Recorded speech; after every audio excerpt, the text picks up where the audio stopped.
Hi, this is Kenneth Nguyen. A few years ago, before I launched the Vietnamese Podcast, my father and all of his siblings passed away. Their passing marked the loss of their stories and the connection to my grandparents and great-grandparents. This is partly what inspired me to start the work of the podcast. Many of you still have the opportunity to record and preserve the legacies of your own families. I've just begun to sit with a few families now for interview sessions to record the rich histories of their parents and the lives of the generations that preceded them. Don't let your family's stories go untold. Take a moment to reach out to me, and together we will bring out your family's story on a recorded journey. I've included the link in the episode description. Visit VietnamStoryBank.com today for more information. Cheers. Hi, Bayo. Feels good though. I think that podcasting should be an evening activity, anyways. You think? Yeah, when you have like it's freer to talk when you had like a day's worth of activities that you can like reflect on or like pull off of. But I'm a morning guy. Are you? I'm a morning guy, yeah. I think I'm sharper in the morning. Not that I'm dull right now, but I think naturally I'm just much more, like I try to schedule all my podcasts in the morning, you know? And in the evening I'm like winding down. I'm normally in bed by 9. You're more trained to do that though. Yeah, like yeah. to get your brain going. I'm a slow morning guy. I'm like look at some useless websites. So you're on right now. I'm way more on, yeah. Oh shit. I'm more trained to like, or at least I'm just more used to. I mean, stand up is always done in the evenings. Yeah, in the evening. Like, man, speaking of stand up, man, I just really, really think about that a lot. You know, I know that like that's one skill that it's not even just a skill. I think it's just one experience I've always wanted to do. I've always wanted to have. It's like being a bartender for me too. Always wanted to do that too. Just 2 nighttime dirtbag activities. Well, you actually, because we talked about this in one of our failed podcasts, but I had been thinking about this for a while about how you have said that you are terrified of bombing, right? Or just that possibility of like falling flat on your ass in front of people that you don't even know. Falling flat in front of people I don't know. Bombing is for me just forgetting things. It's not the innate ability to remember your lines and then delivering it and then bombing. I don't fear that one bit. Oh. At all. That does not scare me. What scares me is getting on stage and blanking out and not being able to. It's like forgetting lyrics to singing. That's sort of a story of my life. Did that happen? Yeah. For like 5 or 6 years, I was trying to be a singer. And I couldn't land on the notes, couldn't land on the melody, couldn't remember the lyrics. Oh, that was a consistent problem for you. Yeah. So that's, for me, bombing would be going on stage and not being able to recall. And drawing a blank. Yeah. So I could do this dance all day long. I could just like meet new people, be on my toes, just be very, like improv, I think I'm okay. But when I'm like, I know that lyrically for songs and songwriting and the way you want to deliver specific things to feel a certain way, I just can't dig back into my memory to pull things out like an actor. But aren't you trained to like, I don't know, improv? I guess singing is very different, but like as a stand-up, like that has happened to me quite a few times where I just like forget my shit and I just like go off and, you know, I know that it's gonna be bad, but at least like I have to do my time. Like I have to stay up on stage. Like there's no way that if they paid to see me do 10 minutes or they paid to see me do 15 minutes, that I'm going to stop at 6.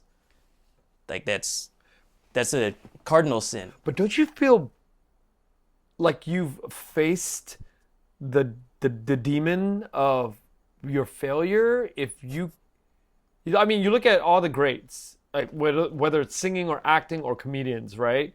The greats have this ability to remember their shit. And then they can improvise based on the lyrics or based on the dialogue that they have to deliver. But as if you have a firm command of what you got to deliver, then you're fine. But people like average mere mortals like you and I, if we're going up there and we don't have a firm grip or grasp of the language or of the melody or the lyrics, then we are not equipped to throw a 98 mile an hour baseball. Yeah, right? but then that's just reps though, right? Like that's why you do multiple sets a night at open mics. That's why you just get so used to. That's why when you're driving in your car, you'll just mumble your routine to yourself, just to make sure that you remember what word comes after what. I mean, everybody's different, but that's how I'll do it when I'm working on a new set. Yeah. I'm trying to figure something out, and I don't feel like leaving the house to go do an open mic. I'll be like, well, I have to work on this somehow, and then I'll just work on it by myself at home to just make sure that I have the memorization right. But then if I'm only doing that, then how do I know if it's even fucking funny? Yeah. I can only imagine like shit hot doctors, right? Top of your class. The ability to read a page and just go in and fucking have like the full command of the literature that you've just soaked in last night. It's the difference between like somebody who's super bright and talented, top of your class, medical school. You know, I have uncles that were like that. I heard stories of that growing up. They would just like goof off. I actually know guys who I've heard other people talk about them like they never studied, but they were always the top of the class. And I think that's when you realize like people who are at the top of the game, not only do they work hard, but they're gifted with that innate ability and that talent. I know I sound like a complete loser sometimes when I think about this sort of stuff. Defeatist. You know, maybe it's at night and I feel like I've had a long day, but that's what's coming up, right? And whereas I'm just like totally optimistic, like, yeah, no, it's cool, man. Nah, just get your reps in, man. It's cool. Yeah. We can all be surgeons. I've gotten my reps in a lot of things, you know? And I think I'm at the point where I'm like, maybe you can't be doing empty reps forever. You got to do the reps where it counts, where your talent is. Oh, you're talking about like what field? What field, yeah. For sure. Well, also it just comes with the love, right? Yeah, comes with the love. Like I love podcasting. I love sitting here and talking, shooting the shit. I could do this every single night, you know? And, you know, at the end of the day, if I get good at it, that's not even a concern of mine right now. Whereas when I was singing, that was the concern. Every single night that I went up on stage, I was like, am I getting better? Is my vocal cords doing what it wants, doing what I want it to do? Am I developing my own sense of style? And it was hard. So just stop being fun. It stopped being fun when I realized that I couldn't do what I was seeing regular singers in my school do. And I wasn't comparing to myself. I was just like, wait a minute, those guys read the sheet music like 5-6 times and they're ready to rock. They're ready to go. Yeah. There are people who are really good at making it look easy too. And you know, they don't really flaunt or make it obvious like how hard they actually work. Yeah. I think everybody's working really hard. Yeah. But see, that's why I can recognize talent when it's in front of me. I could see it. I'm like, shit, there's an ease here in the arts. Like, that's how I feel. I feel sometimes that people who are, man, this is very different.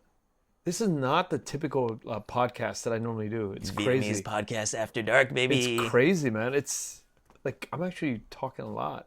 I normally don't. I don't have to. It's because we got this nice glow, this nice full moon-esque glow. Yeah. And we got a lot to talk about, and we're just shooting the shit. We have a lot to talk about with the work that you've been doing in the comedy space in the Vietnamese community. Oh, yeah. Yeah. Just about done with it. You're just about done with it? Well, speaking of like just what I was alluding to when you said like singing, well, when I was asking if singing stopped being fun, I feel like there's some aspects of stand-up comedy that don't seem as fun as they were maybe like 2 years ago for me. And I don't know if this is even good podcast material, but just to share with you as a friend.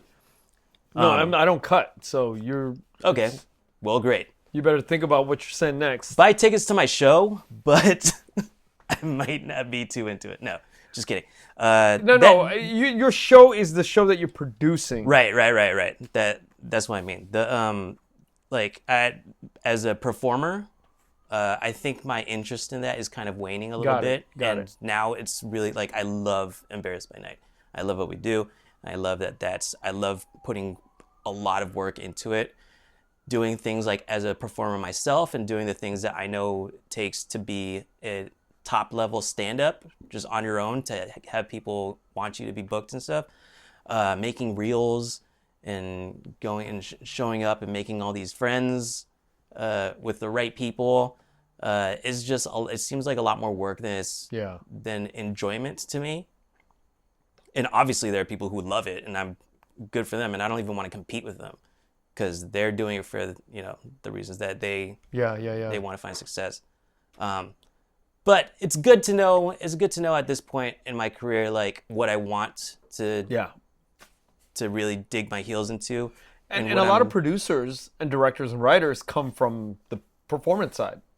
Yeah, it's a natural evolution. I think about Judd Apatow. Yeah, how he was he was a good stand-up, and he was like among the best. He was doing like To Catch a Rising Star on HBO. That was like one of the big pathways for young comedians. It's crazy. I don't even think of Judd Apatow. I remember now. I don't even think of him like that. I think of him as a producer-director guy. Well, he's written that like he quit stand-up because he felt in his heart that he didn't have too much to say.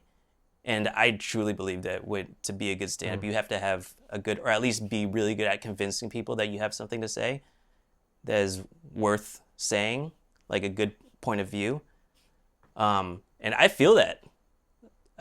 Like when I'm trying to come up with material that's like outside of Embarrassed by Night or outside of even like what my interests are, like as a Vietnamese American now, they don't seem very, I don't feel inspired by anything that I come up with these days. I was just talking to a DP who I've known for a long time, 20-something years now, and we're talking about the same thing. It's like, in order to have something to say, you have to have like an oyster, sand rubbing, so you can come up with the pearls inside of it. But if there's nothing rubbing, then you have nothing to say. And the only time shit's rubbing is if it's bothering you. Mm-hmm. And the shit that's bothering me and the affliction that I have in the Vietnamese world is what causes the podcast. Is this drive to be like, I want to be on the map. I want my community to be on the map. I want all of our people to be on the map. I don't want to be on the map. Like me, Kenneth Wynn, I don't need to be on the map. But I have a desperate need for the culture, for the people with my last name, or Tran, or Fan, or Fam, or Bowie, or Lay. I need that to be like front and center of international kind of spotlight. I just have that need. I've never heard that metaphor before. The sand. I like that. I like that a lot. It makes perfect sense to me. So if you don't have that rub inside, then there's no point of view. There's no. Yeah, I mean, you can still make shit. Yeah, you can still make shit, but you're a craftsman.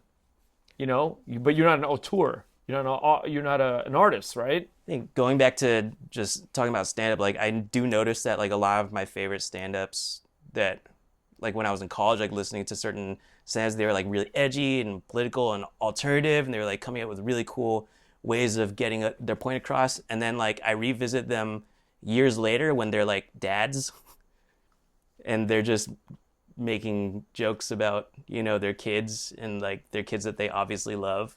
That edge feels like it's gone. It's like, what happened to David Cross? God damn. But that's why the sand thing is really good. Like Chappelle. Chappelle really wants to. The fuck does he have anything to complain about now? I mean, I think he does. The transgender thing, I think it bothers him. Okay. Wokeness bothers him. I think all the things that. But he does spend like 60% of his stand-up. new material just kind of bragging about how dope he is. Does he? Yeah, it feels like 60%. I haven't checked in on like there's a lot of clapping and saying like, yeah. Self-congratulation.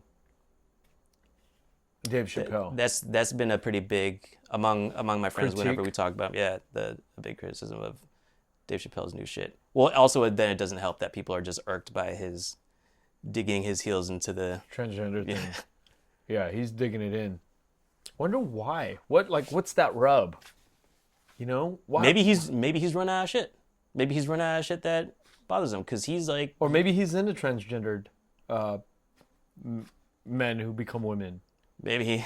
And he's dealing with that. He's grappling with that. I mean, You know, that's Eddie Murphy, one of Eddie Murphy's fall from grace was picking up a transvestite back in the day. Do you know about that? I remember that piece of pop culture history. Yeah, yeah. So these guys like Dave Chappelle, his inability to deal with it on a level where he's not like really thinking about it.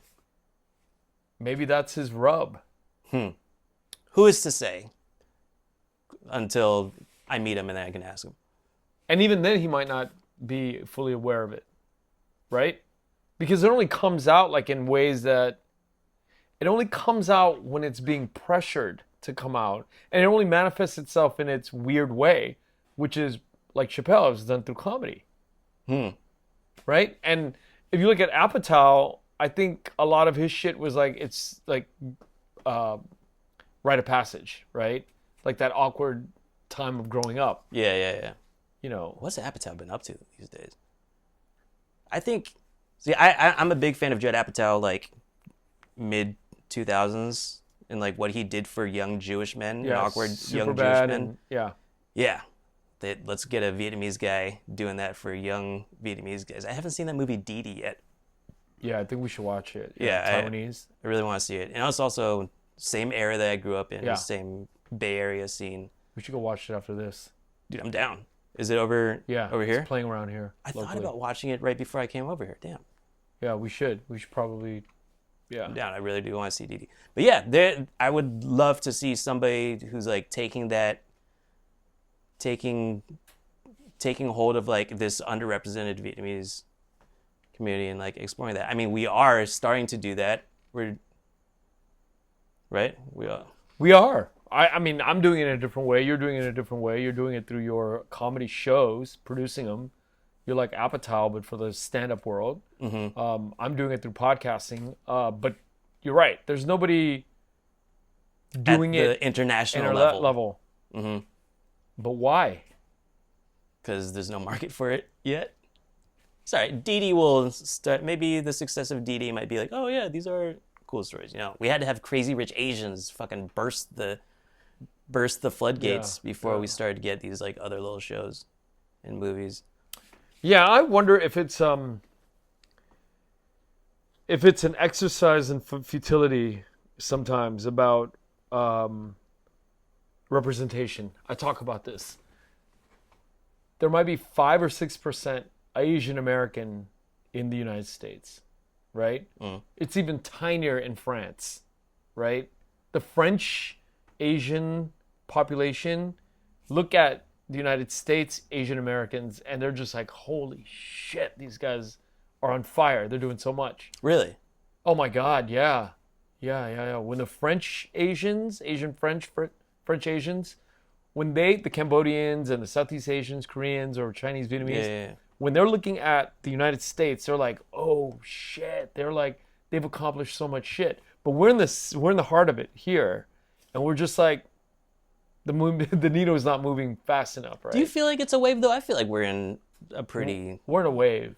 We're in a wave. We're in a wave, but for me, it's got to be harder. It's got to be like harder hitting. It's got to be bigger. I think we talked about this last time, but the Latin wave. Let's compare ourselves to the Latin wave of like the early 2000s, right? With like Christina Aguilera, J-Lo. Then we had Rick. Who's the she-bang? Ricky Martin. Enrique. Yeah. Pitbull. It was huge. Huge, and even getting to the level where like now we have like Shakira and J-Lo playing the Super Bowl. Yeah. So I think K-pop obviously is dominate. Starting it. Yeah. So it starts with music, just really good, palatable music for the masses. K-pop is on Kiss FM here in Korean. Like they play Korean tracks on air here. All right. In the big market, LA. Yeah, hell yeah. It's crazy. It's wonderful to hear it on terrestrial radio here. But I'm glad that like because K-pop is succeeding, that people will see like, oh, other Asians. You know, it won't be like, oh, just Koreans. Yeah. because we look like them, ish. It's the name of the game, though. You know. I'll ride that coattail. I'm not too I'll ride it. big Yeah. to ride a coattail. We'll ride it. We'll all ride it. Yep. Filmmaking, though, I still feel like with Vietnamese filmmaking, filmmaking is way too expensive, and it's so elitist that, like, you know, you can't be somebody who's poor with no connections. There's no way. And go make even as dank of an idea that you have. You can't. You have to work like 50 times harder than, you know, a rich kid who gets. But it's not an equal playing field. It's not an equal playing field. And to get and then even once you like get funny and you start moving, like getting a team together, it's also even so hard to like get the story done and get it to a point where you're there. So I feel like, you know, there's still a real void there of like successful, because you were asking why, right? Because it's fucking hard, man.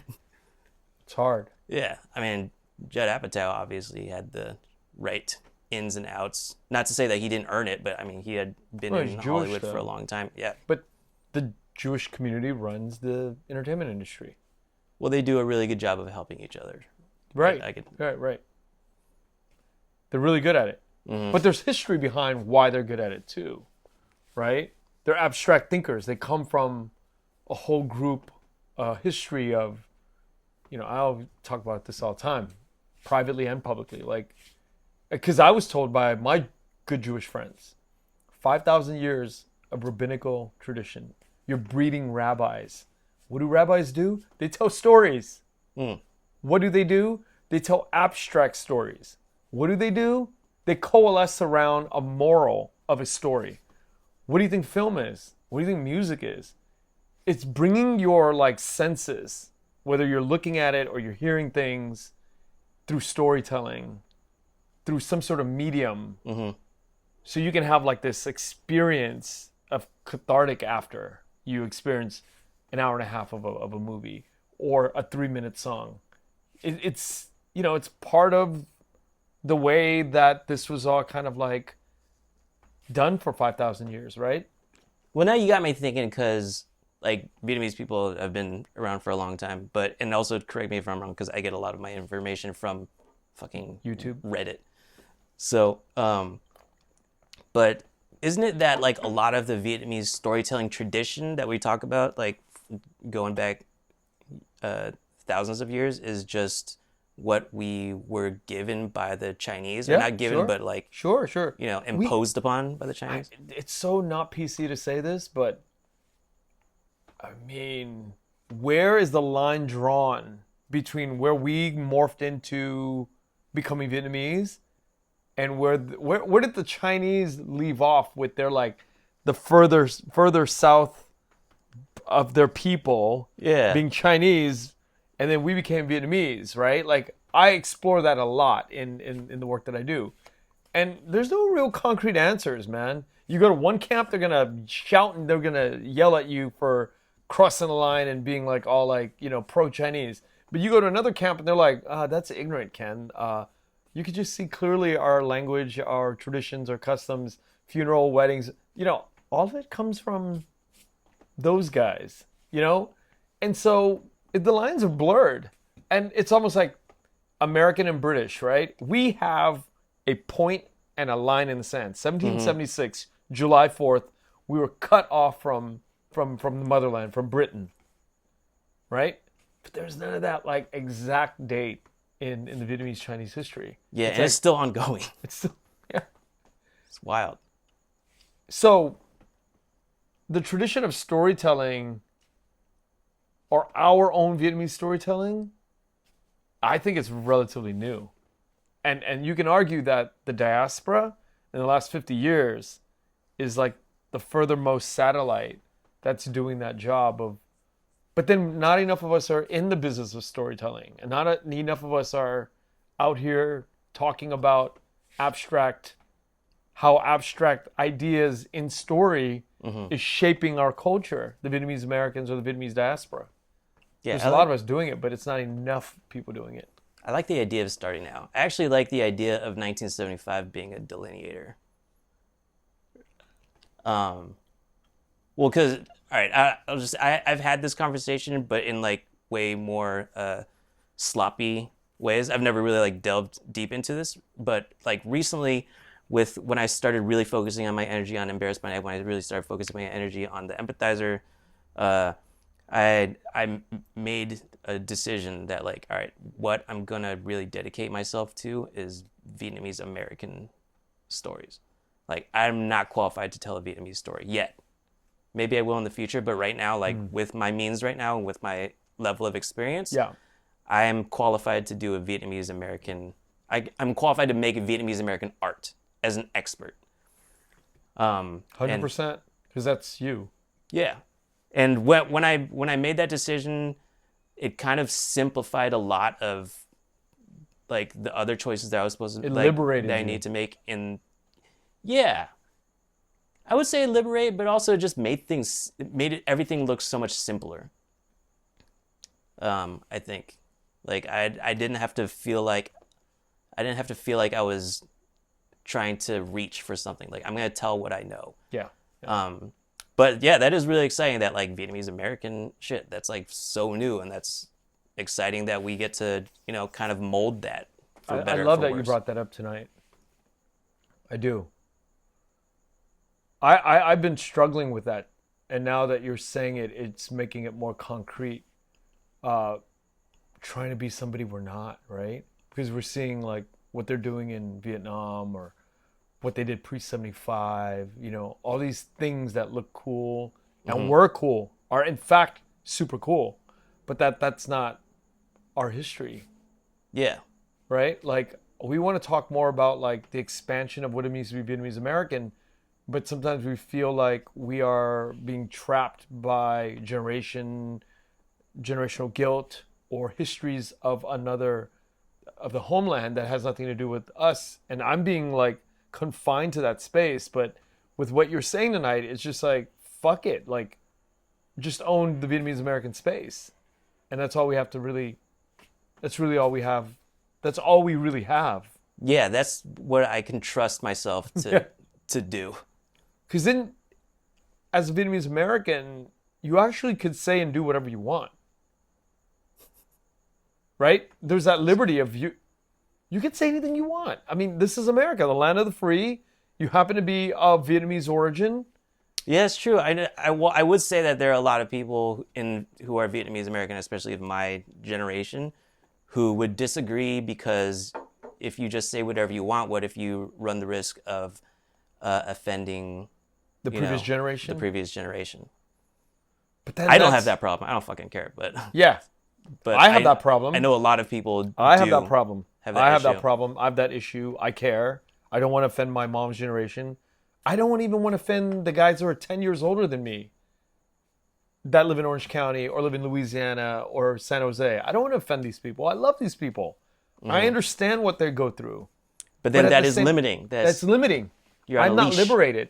Am I really an American then? I'm like, that whole American side of me is like put on hold because I can't just be me. Yeah.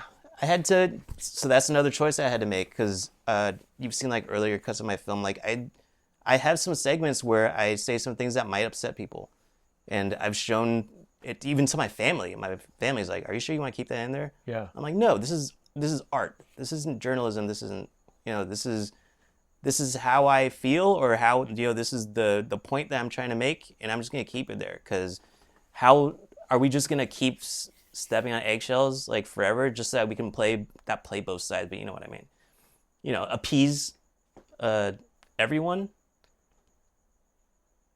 It's kind of fun to think about. It's fun until it becomes physically unsafe. Until someone firebombs my house. Yeah, exactly. Right? Are we in the 80s? Yeah, man. I mean, let's be honest with you. With each other. I think that for me, like, it's all good until there's pitchforks showing up in the front yard, right? That's when it becomes dangerous. But if that wasn't like a threat, like a real threat, it's just really crazy people we're dealing with, right? Yeah.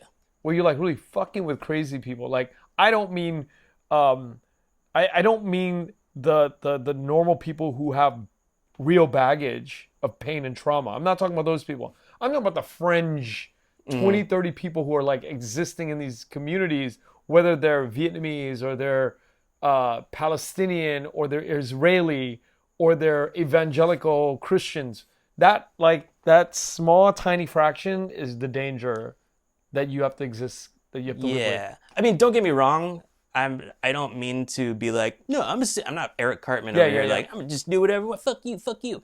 Like, no, but I just feel like, I mean, this is what I want to do when I talk about certain things in the Vietnamese American space, that I just don't want to be motivated by a desire to make everybody feel good about what. Yeah. Like, and a lot of it comes from my stand-up background, I think. Like, I just learned early, like, you just trust what is funny. Not everybody's gonna laugh at your shit. Just like not everybody's gonna like what you have to say. But if you believe in it, then, fucking go for it. But also, like, learn how to do it first. Learn how to be good at stand-up before you can just start saying whatever you want. Yeah. Do you still feel like you have shit to say, or no? Because that's what we talked about at the beginning of the podcast. Stand-up wise? Yeah. Or in life. For sure. Yeah. I mean, I know when I feel strongly about something. I mean, just like you're going through life, you're like looking at things like, oh, you're making all these decisions in your mind, but it's rare and it's special when I do think about something that I haven't thought about before and go like, oh yeah, that does piss me off, or oh yeah, that is really awesome. How can not that many people know about it? And I can recognize that a little bit better now that I've like just done more creative stuff. But to answer your question, do I feel like I don't think that I'll ever run out of shit to say. Yeah. But do you have like shit that's like inside of you, like bursting to get out? And I'm asking that because I have the questions for myself. And so like I come from that space where it's constantly wanting to get out. Constantly like we're good enough, we're better, we're better than we look, like all this shit is constantly like rubbing in that oyster capacity, right? I don't know, but also like you're talking to me in a time when I'm like kind of at the highest point. I mean, obviously my career is just getting started. Like I haven't even debuted at Viet Film Fest October 12th yet, but so I'm still very excited about everything. So maybe, I don't know, if you talk to me in 6 months when we stop getting into festivals, then I might have a little bit more pessimistic tinge. But for now, no, I'm just like, I'm doing things correctly. It's good. There's a lot of optimism in you. I love it. Thanks, man. It's because we're doing a podcast after dark. In the morning, I'd still just be like, huh, what? You want to see Dee after this? So tell me, what does it take to put this show together, The Embarrassment Night, September 13th, right? Yeah, good memory. We're doing our 10th show, Embarrassed by Night. We started our first show that 2022, and then this is our first time. We've gone to San Francisco, we've gone to Sacramento, San Jose twice.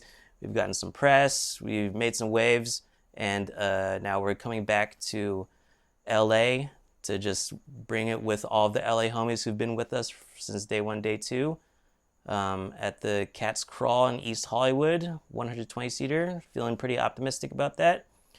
We're still just doing about those large of shows until we can, really start rolling out. We want to go to like Texas. We want to go to Seattle. But it is just it's also a ton of work. The question was, what kind of work goes into it? Yeah. How's it put together? It's a 2-man operation. Yeah. We're doing all of the reaching out to potential sponsors.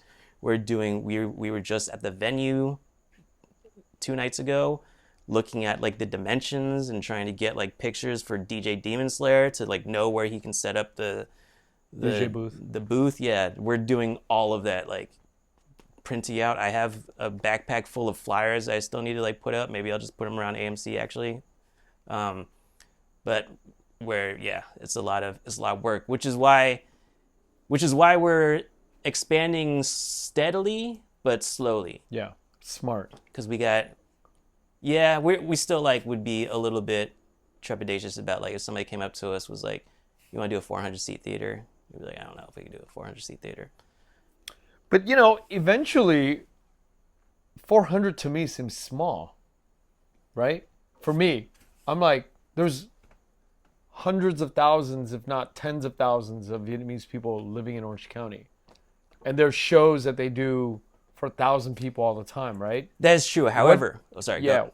What needs to happen to bring those kind of numbers? And they're like fairly normal numbers to me.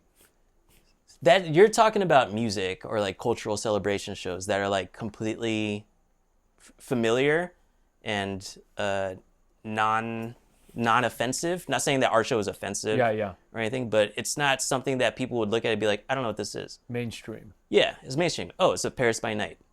This is what it is. Oh, we're gonna go listen to some music. Oh, it's gonna be good. It's always gonna be good. There's gonna be dancing, there's gonna be singing, there's gonna be techumto or cakes and shit like that. This is just such an odd thing still. Like whenever I go to like Chinatown, I go to my favorite pho restaurants around there. I'd be like, hey, T, can you put this up in your window? She's like, oh yeah, what is this? I'm like, oh, it's a Jungjun Hai. She's like, oh, hi, huh? Like hack, huh? I'm like, no, it's like stand-up comedy. And she's like, oh, okay, well, cool. I have that conversation with the same people every time, and they're very sweet about it. But yeah they don't know what the fuck that is. And that's my point. It's like to see it one day where people understand it. Because there's a lot more Vietnamese, American, English-speaking people than there were 20 years ago that were going to Paris by Night shows. That demographic has flipped, right? But I wonder how many of them can actually like identify with the comedy of a Embarrassed by Night show. Yeah, we're slowly getting there. We'll maybe get like 2 or 3 new followers every day, which is great. So that means like, oh, there's some people who really get it, who are like, ooh, what is this? This is sick. But there's still like, I still don't know if I would be able to go pass out flyers at night market in Little Saigon and have people even be interested in whatever this is. And also, we're still running the risk of, I messaged you about this the day that happened, but we still are, just have to face it, like in a situation where we're so underrepresented. Underrepresented. Thank you. That people think that we have a obligation to present our culture as good and model minority. We had somebody come to our show. Great, had a great time. Had maybe some of the comics spoke to him. They were doing some crowd work. I don't remember exactly what went down, but he had a bad time. It didn't turn into anything big or anything, but he had a uncomfortable enough time that he messaged us the next day and said, hey, I went to your show last night, and just know that, it essentially he was saying that when we curse and say offensive things, it will turn people away from our show. So ostensibly down deep inside, he was saying that a Vietnamese show should be like prim and proper. We have the obligation. Yeah. And this is what I'm going to say to that. Fuck that. Yeah, you didn't say that when I messaged you though. I didn't? No, you had a very, very wise. Yeah, you were like, you don't know, like, don't do your knee-jerk reaction to him. You never know who this guy's connected with. I was like, yeah, that's a good point. So I waited on it a little bit. Yeah, I think maybe contextually in the text message you sent me, I remember now, or recall that. The way it was presented was don't fuck with people like who are showing up to your show. But I am saying it as a sort of, when we're thinking about Viet Thanh Nguyen's idea of the plenitude of storytelling, that white people can make shitty shows. They can make really brilliant shit. Right. They can make mediocre shit, and they can make shitty shit. Yeah. But they're allowed to make everything. Jeff Foxworthy, the comedian, the redneck comedian, he's allowed to do his shit. Trailer trash. Right. If you talk about it like Johnny Cash, you can argue that, prison guy, fucking prison culture of that era. They're allowed to fucking talk about that shit. But when we do our shit, it has to be excellent. It has to be excellent. Why? You can't fuck that. Because there aren't enough yet. And then it goes back to, just like access, how hard it is to be a filmmaker, so that we can't have that many filmmakers yet. But I'm saying we're getting there. We're slowly getting there. We just got. And then people say you shouldn't curse on your show. Well, it depends who I'm talking to. If I'm talking to you, I'm gonna curse. If I'm talking to somebody who's prim and proper, I've had priests and nuns on the show. I'm not gonna curse with those people. Right. It's who I'm talking to. Whoever I feel comfortable cursing. And I tell my 5 and 7-year-old kids around me, feel free to curse. Yeah, it's good to know. Just be aware of your surroundings, right? Right. And whoever doesn't want to hear this, then they can turn it off for this episode. We actually were, like an Embarrassed by Night show. I had this conversation with somebody from a local college this morning who was thinking about bringing us on to do shows for their students. And we were talking about like how, in the past, he's had some students come up and complain about some of the material that was going on as university students do these days. And that's obviously we would be cognizant of that. We're not going to do a balls to the wall Embarrassed by Night show at college campus, college campus, and like be doing drag and all that goofy shit. No, we know our audience. However, when we're doing a Embarrassed by Night show at a nightclub, and we have a 18 and over only, or 21 and over only disclaimer on the flyer, that guy was wrong. But anyways, I'm glad that we had that conversation though, just to be like, and I think the whole point of being an American is to be able to do say whatever you want. Yep. Right? I think that's the only thing about that. It's the one thing about being an American is like everybody has the right to say whatever the fuck they want, right? And wherever it lands, you have, as an artist, you have to deal with the consequences. If you're shunned from this part of the world, you have to accept that. If you're shunned on this part, you have to accept it. Just kind of have to play your cards the way you want, right? Yeah, not everybody can be Tom Hanks or universally beloved the way The Rock is. Yeah, The Rock, just so inoffensive that I can't even remember the last time he's had like a wife on a movie of his, or like a girlfriend. Like he's just this golem figure. Yeah. But yeah, I don't think, and that's going back to like how I made that decision. Like I'm right now at this point, I'm doing Vietnamese American shit, and that's who I am. Unapologetically. Yeah. Like my film won't be able to be shown in Vietnam. That's a crazy thought.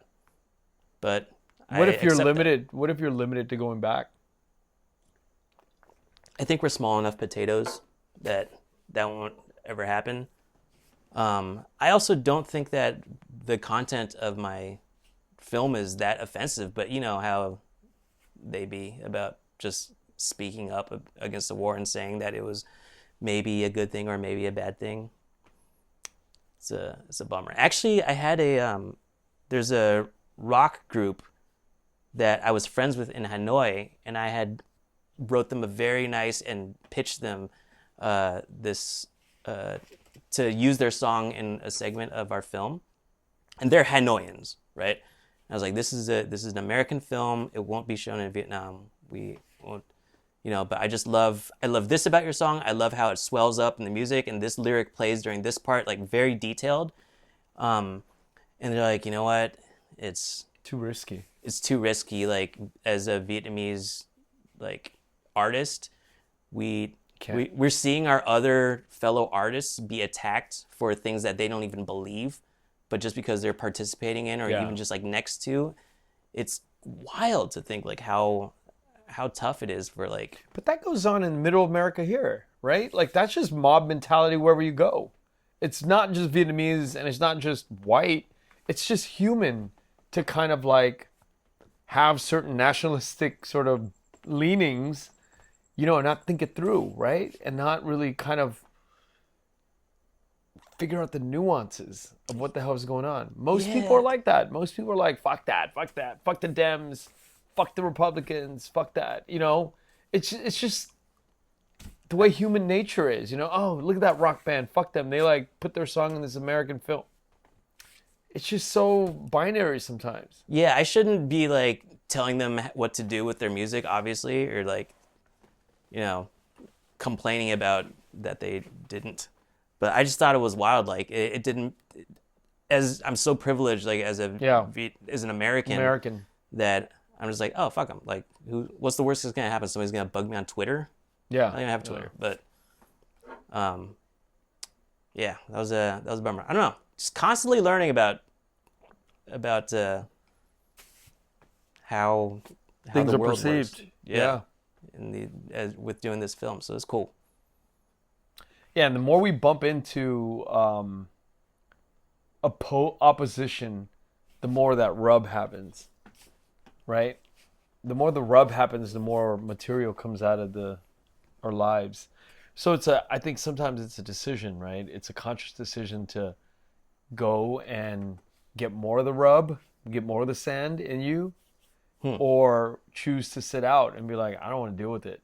Well, let's go back to that metaphor though, because I still like it a lot. But a pearl is made because a lot of sand's rubbing. The clam is uncomfortable, and it coats the piece of sand so that it is comfortable, right? So that it is when comfortable. That's why that's why it has to make a pearl. That's why some people say that pearl farming is unethical because you're making a clam work. Yeah, you're making a clam work. Never heard of that. That's funny. But so that means then, if we're using that metaphor, then that means that it has no choice but to cover that grain of sand with that coating. Okay. Or else it'll be uncomfortable for the rest of its life, and probably just have. But that's an existential question then for the clam, right? Then why would the clam, that particular breed of pearl-making clams, exist, or oysters? Why does that one exist? That one exists. Its whole reason of being alive is to create these objects of beauty. Quentin Tarantino, Judd Apatow, arguably they're a little crazy in the head because they just are talented. Fucking, maybe we should put them to death because they're telling the truth about all these weird coming of age. Tarantino was talking about slavery and white America. Maybe we should not let those guys talk. But the reason those guys are alive and in the media is because they're talking about uncomfortable things. Jordan Peele, another guy that's talking about very socially uncomfortable things between black people and white people in America. But that's his whole reason of existing. So I think pearls in oysters, man, if we think it's unethical, then might as well just collapse the whole world. Well, I would argue those three guys make very entertaining movies that make hella money, though. So it's not like they're just coming out and complaining like crazy people at a bus stop or something. They do have that grain of sand in there that's making them uncomfortable, but they are coating it and turning it into a pearl to share with America, the movie going public. Yeah, but they're distressed inside. I think everybody who's creating and acting and writing and directing and singing, everybody. I think artists are just. Well, you hope, because then it just comes out phony. I just don't think you can exist without having it. You got to be like some borderline, some type of crazy that you're dealing with these issues constantly and you can't get away from it. I don't feel like, and this might be why, like I feel like stand-up has not come as naturally to me in these later years as opposed to like, 2022, Treefort. But it's because I'm not too bothered by shit. Maybe because I'm distracted these days. No, man. I think, like I told you at the beginning of this podcast, I'm talking to that DP, my friend of 20-some years. He said the same thing. He said, I'm just not triggered by a whole lot of things anymore. I'm happy with my kids. I'm happy with the money that I make. I don't have a point. I mean, it's basically saying I don't have a point of view right now. I don't know. He didn't say that directly. I might be extrapolating. That's fair. That's what I'm saying. Yeah, but that's what I read from my boy, from my, one of my good friends. I was just like, and he's not Asian. He's a white guy. And I'm like, yeah, because he's so comfortable. Life has treated him well. He's got a house, got 2 beautiful kids, he's got money coming in. Wife makes a lot of money. He's living a great life. That's awesome. But there's no more edge. There's no more point of view. There's no more drive to create. Yeah, but do you think that do you think that the world needs more tortured artists? Yeah, I do. I Really? do, yeah. Yeah. It's a great question. It's a fair question. Do I think that the world needs more artists and tortured artists? Yes. Because without artists, I think we in society will get a free pass. It's the artists that make us see the uncomfortable things. Like Viet Thanh, he makes us see very uncomfortable things about Israel and Palestine, Palestinian people. James Baldwin, right? Right. You get all of these like major artists who make us feel uncomfortable. And because we see uncomfortable, society shifts. That's for sure. Like I appreciate a good artist, but my question was, do we need more of them? Yeah, we do. We can never have too many of them. Because I feel like we have enough. we have a good amount. But then again, I'm speaking as somebody who's still fucking fundraising and yeah, exactly. Seeing just how difficult it is. Like now I'm seeing, like I'm attending things there's like 80% artists. I'm like, oh wow, there's too many of us. That's when Really? You feel there's too many artists? I'm saying that's just bias from me, because the times that I do like leave the house, it's usually to do some kind of fundraising event or do something that's arts related. Yeah. So I'll be in a room that's like 80% artists. Like, right, wow. but there's Vietnamese people in the world, Vietnamese American businessmen and women that never see artists. They're like, where are the artists? I'm in rooms where it's all business people, it's all executives, and they're like, oh my God, it's so wonderful to meet somebody from the entertainment world. What the hell? Yeah, imagine. Jeez. I gotta go there. Are rooms of these people, of Vietnamese American doctors, Vietnamese American lawyers, Vietnamese American executives that don't spend an iota of time around Vietnamese American creatives. It's very polarized. Right. Yeah. It's true.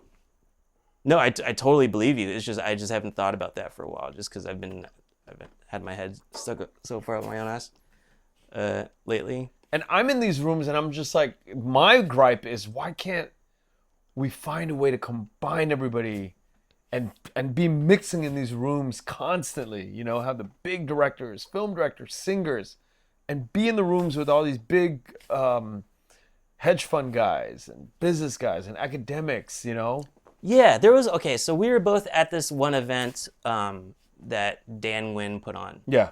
In LA, and I thought it was a dope event. I was happy to see everybody there. Viet New Wave at the Nodey House. That's yes. what it was. About 4 Sundays ago. Yeah, about a month ago. Yeah, it was awesome. I thought it was very cool. July 28th. But I didn't feel like there was any reason for it to be there besides it just being a dope. This isn't a criticism. Yeah.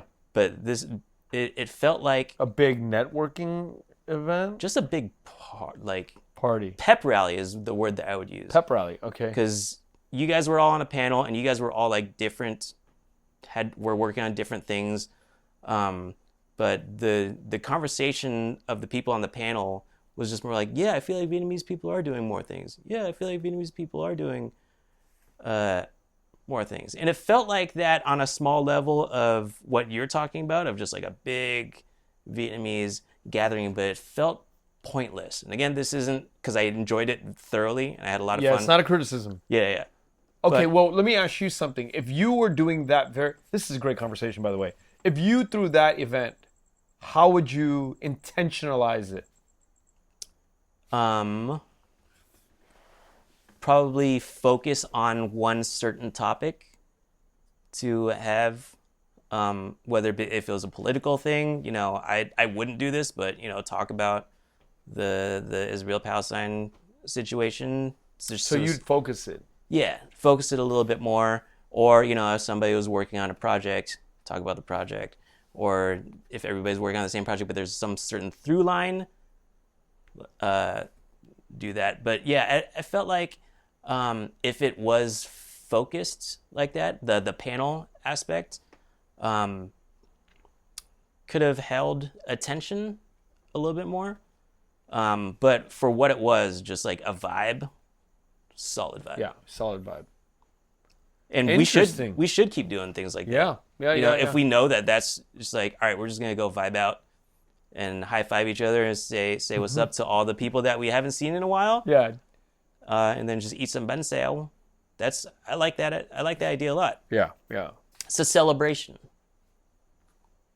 But let's intentionalize our gatherings. I mean, yeah, I wouldn't mind going to one that was just straight up like, yeah, we're here for a cause. Mm-hmm. Or a cause, or at least just like talk about something. Yeah, I love it. I love the fact that you have this opinion about that event. Because, yeah, I left it feeling the same way you did. Oh, what a great vibe. This was awesome. A lot of beautiful people. A lot of alcohol. It was fun. It was a lot of fun. Yeah. But you have a point. But again, for me, it goes back to Viet Thanh Nguyen's story about plenitude thing.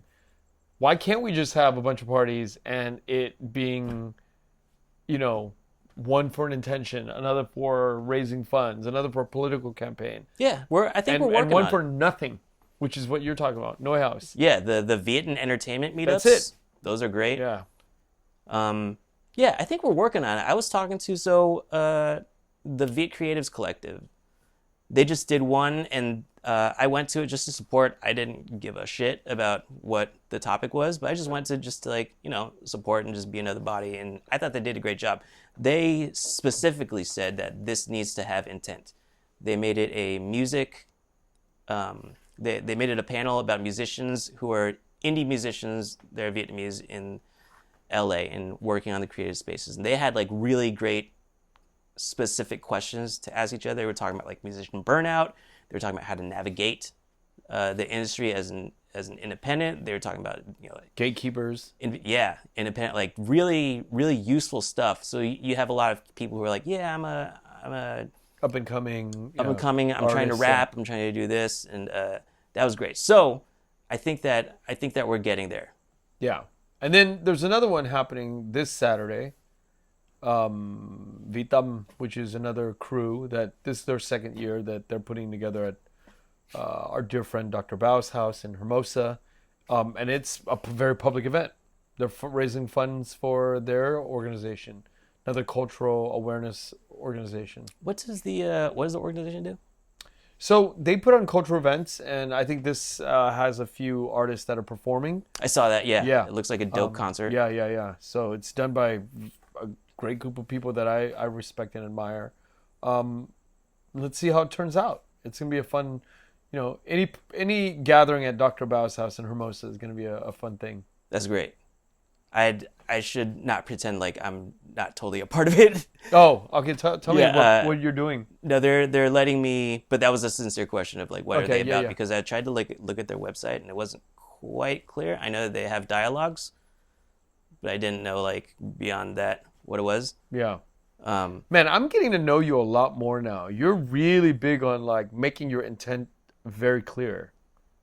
Yeah, that's why I was like, we should do another podcast, because 2 years ago, the first time I came on here, it was like before I even went to shoot my doc. Yeah. And I feel like that's really influenced like my relationship with my identity deeply. And also since then, we've just like become better friends and gotten more involved with the Vietnamese community and watch it grow. And that's why I love the podcast, because I get to watch you and you get to watch me grow, and people get to witness this for the next 10 years. And you see all these other podcasts where they bring like relatively unknown people onto the show, and you keep showing up. And all of a sudden you start to be doing bigger things in the world. And I get to share this with everybody who's listened to the podcast. I wouldn't have you on if you weren't like out there hustling and doing some shit, right? Yeah, it's just the way it goes, right? Right. Because otherwise we wouldn't have shit to talk about. You're here because there's growth. 2 years ago, you were a comedian organizing and producing shows. And today you're like a filmmaker. You're phasing out your stand-up life.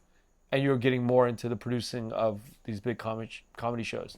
And who knows, you'll be probably directing a comedy in a year or two from now, like Judd Apatow. Yeah, we were shouting out Judd Apatow a lot today, so who knows. But anyway, sorry, what were we talking? Oh yeah, Vietnam invited me to show some of my film, and I thought it was a great fit, despite me not knowing too much about what they do. But I did see on their website they like to promote conversations between generations, which I think is very important. That's like a huge theme of my film. So I was like, okay, I think we'll see how it goes. But yeah, for as far as I know, I don't know too much about them, so I'm excited to learn. All you need to know is Queen O is behind it. And Queen O is behind it. Yeah, she's the one who brought me on. So. Yeah. Queen O is a powerhouse. She's done a lot. She's an actress. She's a voiceover person. She's doing a lot of good things. And she's from San Jose, so. Yeah. She's a bright woman. I respect her a lot, and that's all you need to know. That's all the public needs to know, is that Queen O is behind it, you know.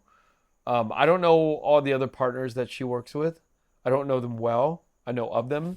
But obviously Queen O and I've known her for a while now, so and I've spent a lot of time with her, so. Yeah, she's a homie. Yeah, she's a homie. What else are we missing in our conversation? Because I know you're full of intent when you appear, and I want to make sure that we have covered everything that we set out to cover.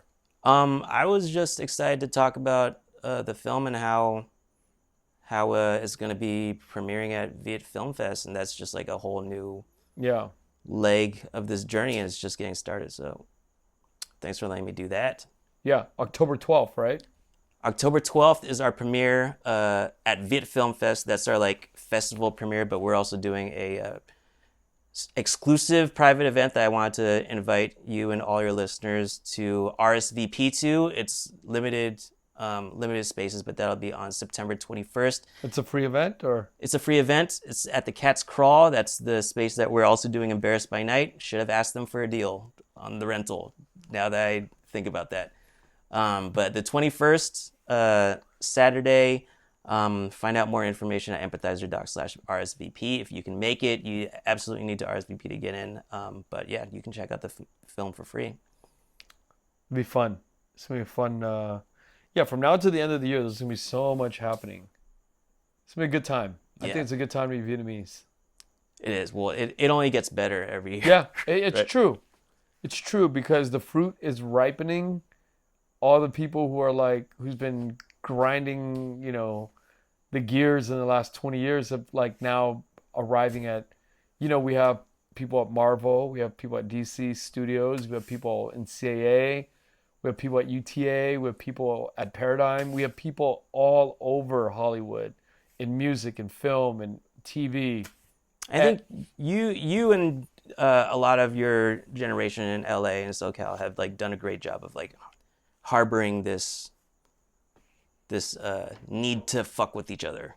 You're like, no, we got to stick together. I remember we've had conversations in private where you're very much pro. I think we're learning from the Jewish community, Taiwanese community, Korean community. We learn, you gotta stick together, and there's no reason to. There's no way to fight each other and succeed. There's no way to do that. You cannot succeed if you're fighting each other.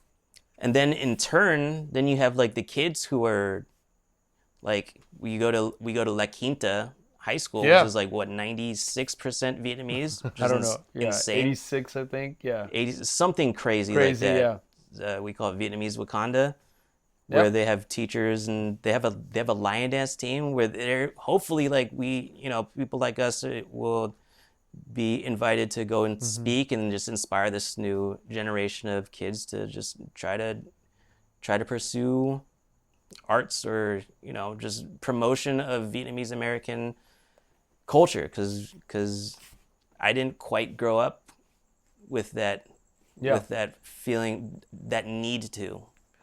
I think our parents were worried about surviving, Of course, feeding yeah. feeding the family, and I think now And so was I, just trying Yeah. to survive among white people. Yeah.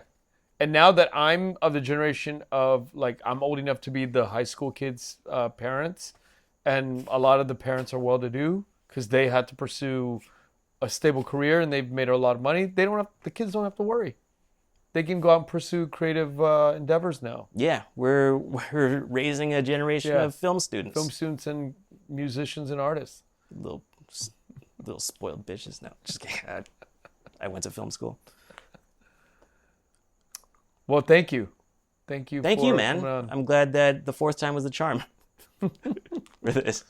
And it'll be the 5th and the 6th, and Yeah, we have yeah. another 20, 30 more years of sitting here and growing old together. All right. Just make sure that's after dark though, because I like this Vietnamese is good, podcasts after dark. Yeah, I like this. The Nho edition. Hell yeah. Can't Yeah. believe we only did one beer. All right, Fred. Cheers, man. Cheers. Thank you for listening to The Vietnamese with Kenneth Nguyen. Special thanks to Brittany Tran, to Jane Nguyen, Catherine Nguyen, Tina Pham, Sydney Jamie, and Christo Trin. Please find us on Instagram, Facebook, and TikTok at The Vietnamese Podcast.